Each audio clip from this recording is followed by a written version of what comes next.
What is going on, everybody? Welcome back to the Nerdy Mark channel. I am Sid the Nerdy Mark, and today I have your review of NXT and 205 Live. So as you can see, we are back to the regular old reviews where I sit down and the pre-recorded, pre-edited reviews.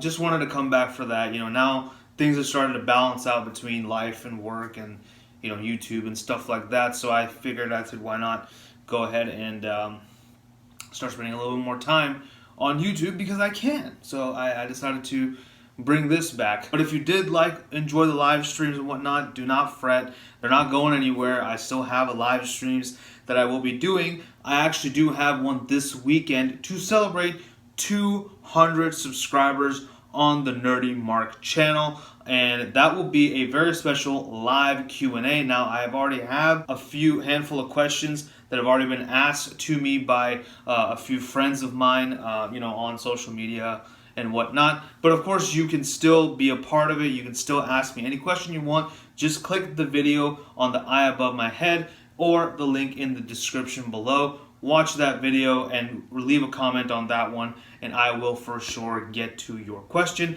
And not only are the reviews back, and instead of just bringing them back and just sitting down and talking about them and saying we're done, I do have a little segment that I'm going to introduce after I talk about NXT and 205 Live, so be on the lookout for that. Please don't go anywhere. Please watch this video until the very end, and it's going to just be another way for me to interact with y'all. So with that being said, let's dive right into this week's WWE Network shows, starting with NXT. So NXT did begin with Breezango taking on Chase Parker and Matt Martell, a couple of local talents. Tyler Breeze and Fandango do have a brand new look and a new theme song, which is actually pretty good. I like the fact that they're not just using an amalgamation of Tyler Breeze and Fandango's theme. Shows that they're actually putting a little bit of effort behind this tag team. Jobbers do get a bit of an advantage at the beginning. However, Fandango's got them hips that can move for ages. I wish I could move like his. But then again, I actually do not have a midriff like his, so I'm not going to do it. Then a dropkick and arm drag combo by Breeze, who did tag in. Jobbers do scream quite a bit throughout this match to show that they're badasses. And then Fandango does get the hot tag and 2 scoop power slams to both Parker and Martell.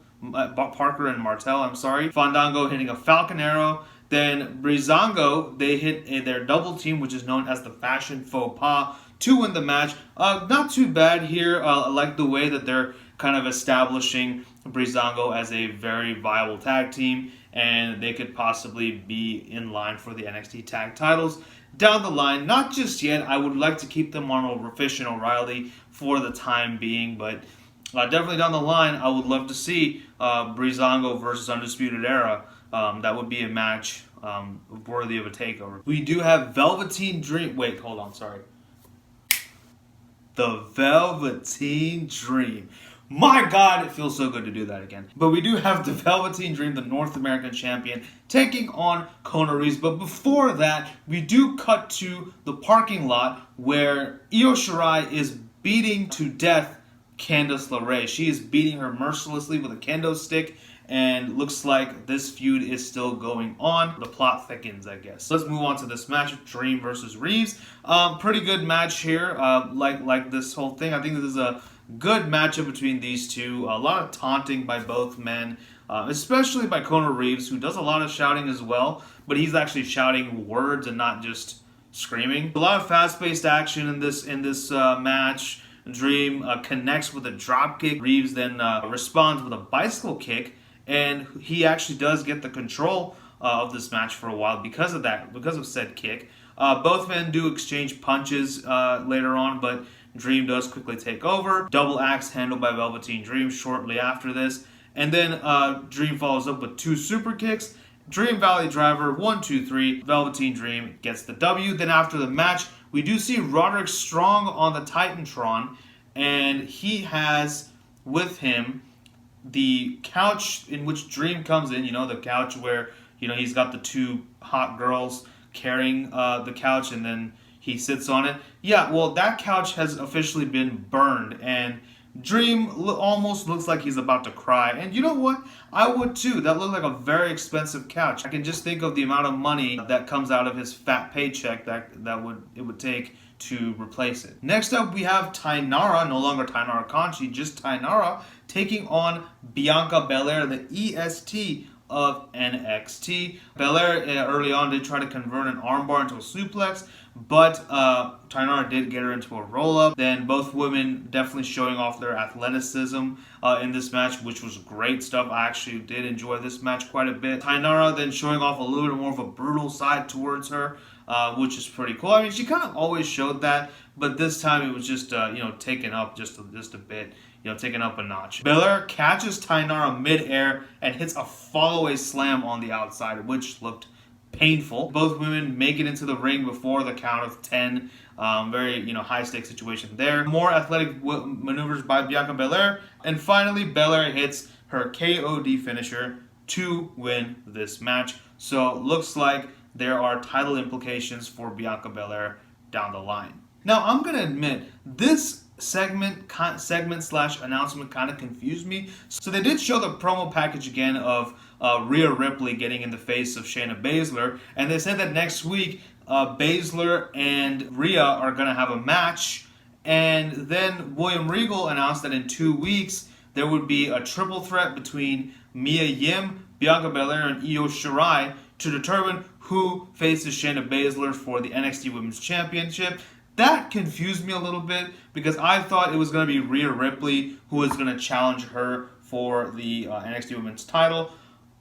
Maybe they're keeping that for television, and I'd be totally fine with that. Or maybe Rhea Ripley gets added into this match, making it a fatal four-way. Hopefully she wins that, and then, maybe going into September 18th when NXT airs on USA, we could finally get that match. So that would be pretty cool. But this was a little bit confusing, but I just thought I should put it out there. And finally, we do have our main event. The winner of the NXT Breakout Tournament, Jordan Myles, finally gets his shot at Adam Cole, baby, the NXT champion. Now, this absolutely fantastic match.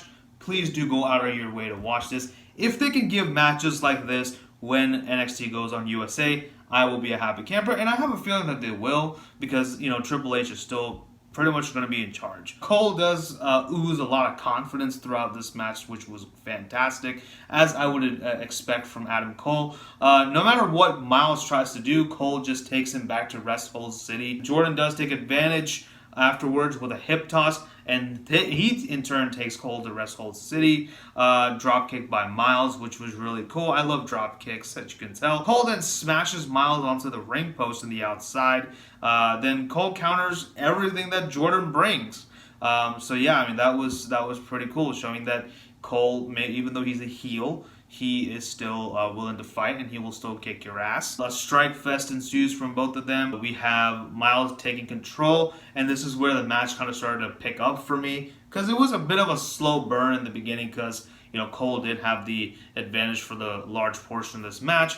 We have an Air Myles by Jordan Myles, which is like his frog splash. Then Myles then hit a German suplex into a bridge onto Cole. Yakuza kick by Cole. Then a backstabber right after that. And Cole hits a figure four onto Myles, which Myles does get out of, luckily. Then an Ushigoroshi by Adam Cole. And Cole is just absolutely bringing it to Jordan Myles in this match. I think he just did an absolutely fantastic job. Just loved it. Myles then hit a penalty kick off the apron, and then a suicide, and then brings Cole in and hits an Air Myles once again. That was a good sequence. Then Myles avoids a last shot and tries to roll him up, but then is quickly spilled onto the apron. He gets back into the apron, but Cole hits him with two super kicks, and finally the last shot to retain the NXT title. So really good match though. Even though Jordan Myles lost, it was still a very good showing. He looked absolutely good even in defeat. He put on one hell of a fight. I think this is probably one of the hardest and toughest matches that Cole has ever been in. So good stuff here. So I'm glad, happy for Jordan Myles giving Adam Cole a run for his money. But of course, in the end, the Undisputed Era leader did come back out on top. Great way to end out NXT. With that being said, let's move on to 205 Live. 205 Live did begin with Tony Nese taking on Mike Kanellis. Nese does take control early on, and Kanellis, though, quickly takes over with a DDT on the steel ramp, which looked really painful. Wrestle City was there by Mike Kanellis, I believe. Then, no, actually Tony Nese. It was Tony Nese. Nese did, later on, baseball slide outside of the ring, kind of like what Tama Tonga does, and tripped Mike Kanellis, which was pretty cool.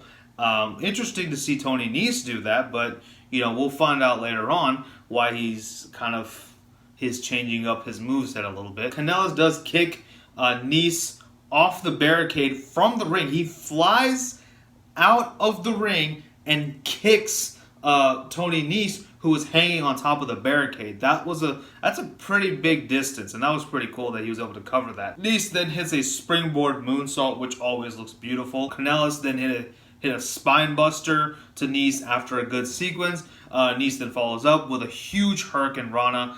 Both men do block each other's Irish whip attempts, which look really cool. I love a good counter sequence. Nese then hits a Flosby flop, following a fantastic looking 450 splash. Good sequence of counters once again, and then Kanellis blocks a running Nese and hits a super kick. Then Kanellis hits the crossroads to win the match. And after the match, Nese is extremely frustrated. He's like screaming and yelling, and he's just really, really pissed off. So wonder what could be going on with Tony Nese.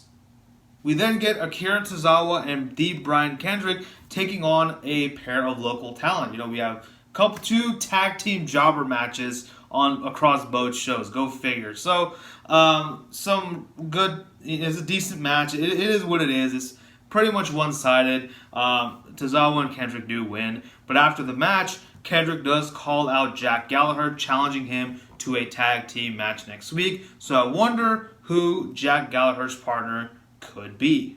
We shall find out. And now it is time for our main event. We do have Humberto Carillo taking on the aforementioned Lince Dorado. But before this, Oney Lorcan was about to get interviewed when he heard Tony Nese screaming his head off, and he sees that he is very frustrated. He tells Tony, "Look, I've been there. It's okay." And Tony Nese just says, "Oh, really? You've been there? Great," and just starts beating the living hell out of Oney Lorcan. We are seeing a more darker side of Tony Nese. I wonder where this leads. Back to the match. This was absolutely great. Both of these men are absolutely fantastic athletes, so you're going to get a good match. A lot of good technical wrestling here, coupled with lucha style. Oh yeah, and if Dorado wins, he does get added into the Cruiserweight title match at Clash of Champions, which is already going to be Carillo versus Drew Gulak, so it'll become a triple threat if Lince wins this match. A little bit of animosity, a lot of animosity actually between both of these competitors. A chop fest between both Carillo and Dorado ensues early on. Lince then hit a suicide dive DDT, which was just amazing. Carillo hit a huge missile dropkick off the turnbuckle, a huge standing moonsault as well by Carillo, which always looks beautiful. Then we had a lot of 205 chants, which is great. Hashtag keep 205 alive.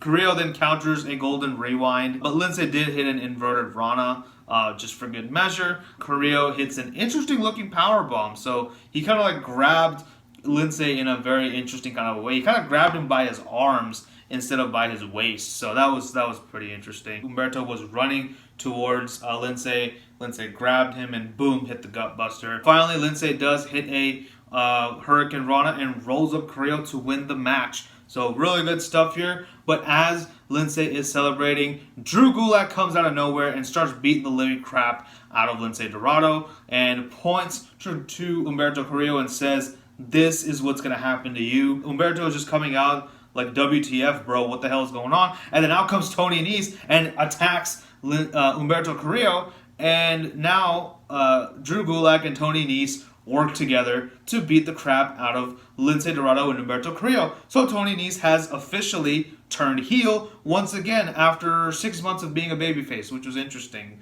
But it's still cool. I do hope that he is a little bit more of a technical, more of a badass heel than a cocky heel. But we'll see. I mean, but the cocky heel kind of does make sense. It does seem like they're going to go back to the cocky heel thing because the 205 Live did end with Tony Nese, doing the whole flexing his bicep. There's nothing there for me, so I shouldn't be doing that. Interesting to see that Tony Nese has turned to the dark side once again. I really hope it's not a rehash of the Tony Nese Buddy Murphy thing.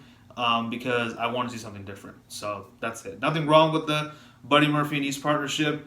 I just want to see something different with the Gulak and Nese partnership. Maybe Tony is just doing this to get close to Gulak, and finally he'll turn on Gulak and finally get the match that he's always wanted for the Cruiserweight title, and then, we'll see. Maybe he'll turn face again. I don't know. So with that being said, that ends out a really good episode of 205 Live. So, overall, both pretty solid shows between NXT and 205 Live. But other than that, I did like Adam Cole versus Jordan Myles. Adam Cole Bebe, sorry. And, of course, Humberto Carrera versus Lince Dorado on 205 Live.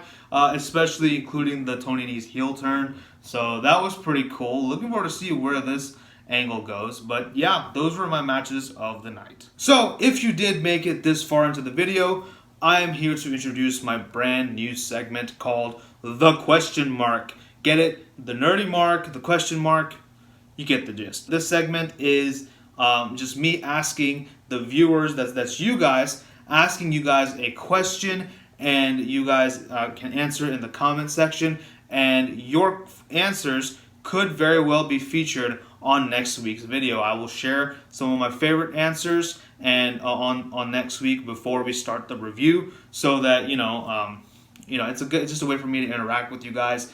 And also, it just kind of feels weird just going straight into the reviews without me having like a little something in the beginning, like an announcement or something like that. So yeah, just something that I wanted to come up with to interact more with you guys and have a little buffer in the beginning of the video. Here is my question mark to you guys. So with SmackDown Live moving to Fox and also changing over to Fridays because of that, where do you think 205 Live is going to go, or where would you like to see 205 Live go? Leave all those answers in the comments section below, and like I said, your answer could be featured on next week's video. So that pretty much concludes my review of NXT and 205 Live this week. Let me know what you guys thought about both shows in the comment section below, and as always, don't forget to like, share, and subscribe. Follow me on social media, and tell your friends about the Nerdy Mark. Thank you all so much for watching. Thank you so much for your continued support, and thank you for 200 subscribers. This is Sid signing off. You guys take care. Bye-bye.